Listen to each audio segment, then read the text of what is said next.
Mason, it is over. We won. Why didn't Castro just kill you?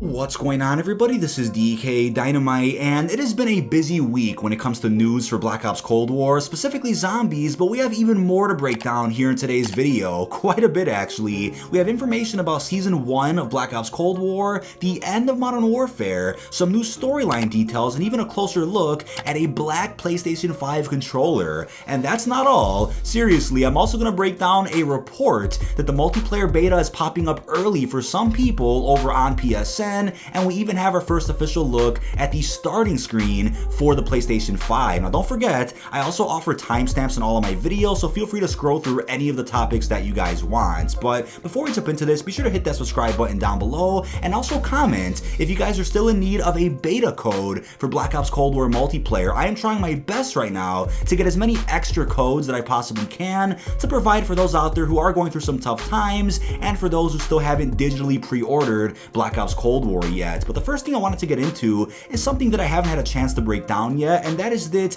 the Geiger device, or whatever you want to call it, that we can see in the Die Maschine intro can also be found as a reused asset on the multiplayer map Launch in Black Ops 4. So Launch was beautifully remastered in the final content drop for Black Ops 4 multiplayer, and if you walk over into this room, you can see the exact same device that we also saw in the new Zombies intro. Now unfortunately, when you interact with it, nothing happens, but it would have been really cool if they added in some type of audio teaser when you play around with this thing. Could have been a cool audio teaser for Die Maschine, but again, Launch is a DLC map that is locked behind the Black Ops Pass. If Launch was a base map in Black Ops 4, maybe they would have added something similar to how they added something onto the Summit multiplayer map, but I really do believe, and let me know if you agree with me on this, I really do believe that the biggest missed opportunity thus far is that there hasn't been any type of Easter egg added to the Black Ops 4 Nuketown map, and my good buddy Fajardi actually pointed out something that I forgot about, which is that Black Ops 4's Nuketown actually released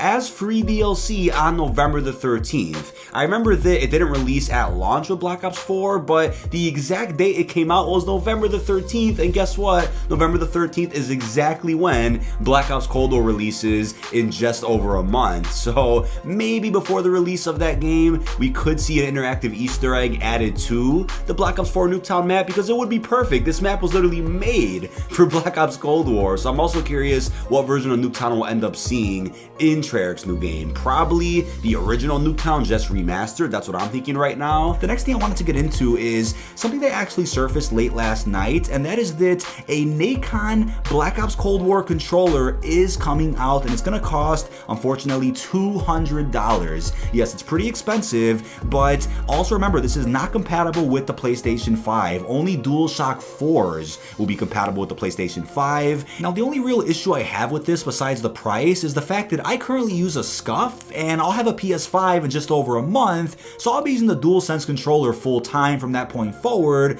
so it doesn't really make sense to buy a Nacon controller right now, again, considering that it's not going to be compatible with the PS5. But if you guys aren't buying a PS5, maybe you'll be interested in this. It's a really cool looking controller, and I'm hoping that in the future Nacon ends up releasing a Black Ops Cold War DualSense controller. That would be awesome. But they also confirmed that additional in-game bonus content and access code for that content will be included with a Black Ops Cold War controller. So I'm very curious what that bonus content is, but I'm sure we'll find out in the next couple of weeks. But now moving on to the meat of this video, Season 1 of Black Ops Cold War and the end of Modern Warfare. So I'm sure you guys are wondering, is Season 6 the last season? When is the Nuke Live event? Let's go ahead and break all of that down. So we already got the logo for Season 1 of Black Ops Cold War, as you could see, and it was confirmed if you buy the Ultimate Edition of the game digitally, you get the Battle Pass for Season 1 for free. But along with that too, just the other day, some information surfaced that apparently a 4-minute long cutscene will be included with the very end of Season 6 of Modern Warfare, which presumably ends the current arc of Modern Warfare and transitions Warzone into Black Ops Cold War. So I heard about that and I'm like, alright, that makes sense. Maybe the live event event with the nuke, happens and then the 4-minute cutscene plays after that? If not, another theory is that what if the nuke event happens in the cutscene and isn't actually a live event where it's an interactive Easter egg like we saw before? That would be a bit unfortunate, but here's the thing now. About a day ago or so, this message popped up on somebody's screen. It says, congratulations, you have progressed enough in Season 6 that if you purchase the Season 6 Battle Pass, you will have earned enough COD points to buy Season 7 at a 50% discount. So I'm sure you guys are probably scratching your head wondering what is Season 7, and I've had the theory that maybe Season 7 is just referring to Season 1 of Black Ops Cold War. It's really unclear when Season 1 even starts for Treyarch's new game. I presume at launch because you get the Season 1 Battle Pass by pre-ordering the Ultimate Edition of Black Ops Cold War, but maybe Activision will go down the confusing route and they won't release Season 1 of Cold War until a couple of weeks after the launch of the game, and then even when the game launches, a Season 7 Battle Pass releases for Modern Warfare. That would be odd, but at the same time, I just think it's referred to as Season 7 in the files because it's referring to the next big update for Warzone, which may transition the Battle Royale for Modern Warfare into Black Ops Cold War. That is certainly a possibility, but I'm sure this will be clarified in just a couple of weeks' time. Now, I think the coolest thing about the ending of Season 6 is the 4-minute cutscene we're about to see. So who knows what's in the cutscene, but I presume it could be a giant cliffhanger before the release of Modern Warfare 2, which comes out in just over a year now. So unless it's a cliffhanger for the next Modern Warfare, it could also be a nice tie-in to whatever the story is going to be for Verdansk with the Black Ops Cold War Warzone map. Definitely a lot of possibilities there, but I'm very excited for whatever it is that's going to happen in the next few weeks. We also have the Halloween event to look forward to, which will feature zombies in Warzone. Yes, a Zombies Royale mode where you do get to play as a zombie and also experience some other Halloween festivities. But leave all your thoughts down below on what you think is going to happen with the transition from Modern Warfare into Black Ops. I still think Modern Warfare will get a couple of minor updates throughout the year, similar to Black Ops 3 Year 2 and Year 3, where new guns were added, some small maps were added in. Maybe that'll still happen, but I'm sure Activision wants the full focus to be on Black Ops Cold War, as they expect this game to essentially do even better than what Modern Warfare did this past year. Now, I also want to let you guys know that some pretty heavy spoilers have started popping up about the Black Ops Cold War campaign, so be very cautious as you scroll through websites like Twitter, Reddit, or anywhere else that may contain Black Ops Cold War news and information. The rough circumstances surrounding COVID really did impact development to the point where spoilers have magically started popping up all over the internet, so just be careful. But something we did learn recently about this campaign, which I think beautifully connects it to Black Ops 1, is that this campaign really revolves around trying to stop the Russian spy Perseus, who has a nuke and is working with Cuba. So Cuba obviously played a role in the actual Cold War in real life, and we also saw quite a bit of Cuba back in Black Ops 1, so it'll be really fun to see some of the Easter eggs in this upcoming campaign and the beautiful tie-in to the original Black Ops. But I also won't spoil who Perseus is, but unfortunately that information has also become public because of a mistake with a casting list. But if you guys want to see that, I'm sure you could find it very easily all over the internet. But now moving on to the PlayStation 5. So here's a look at the black DualSense controller in what I presume is a developer build of the console. We also got to look at the starting screen, which to me looks a little bit slow, and it's probably because it's a developer build console, not the actual console we're going to get in over a month's time. But there is a black DualSense sitting right there, so I think without a doubt a black edition of the PlayStation 5 is going to happen at some point, but I think for release as of now they want to stick with the white one. But I hope they do end up showing the PS5 UI in the next few weeks. I'm sure we could all agree the Xbox 360 probably had one of the best, if not the best, gaming UI in recent years.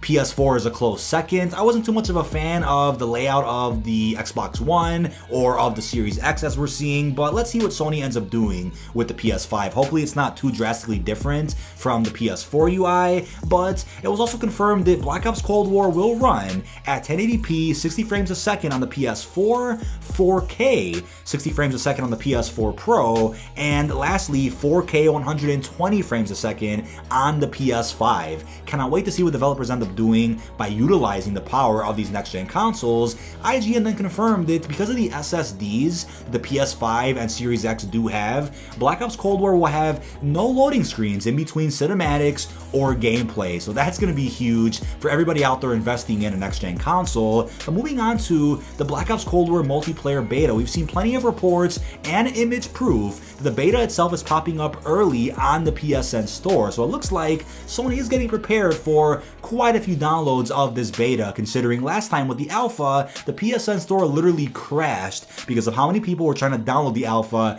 at the same time. It was a mess. Hopefully we don't see that again, but considering that the beta does drop early on PS4 on October the 8th, we'll probably end up seeing an early download period on the 6th or the 7th, so this upcoming Tuesday or Wednesday. We'll just have to wait and see. No, if you see the beta right now, you cannot download it early just yet, but you can still see it. So keep that page up because whenever the beta goes live, you can download it as fast as possible. But last but definitely not least, Tony Flame, the legend over at Treyarch, did confirm that the Black Ops Cold War beta is a big step up from the alpha, listening to all the feedback from the alpha that we saw just a few weeks ago. And he's also excited about the lobby music. So we all know Treyarch's sound team absolutely kills it every single year. Even in Black Ops 4, there were some phenomenal tracks that you guys probably missed because a lot of people didn't give Black Ops 4 a chance, but overall, the sound team over there deserves a goddamn award. They kill it every single time. They are gods when it comes to the music. So looking forward to all the changes we end up seeing in the beta that improve upon the gameplay we saw in the alpha. We have new maps, modes, and weapons to all look forward to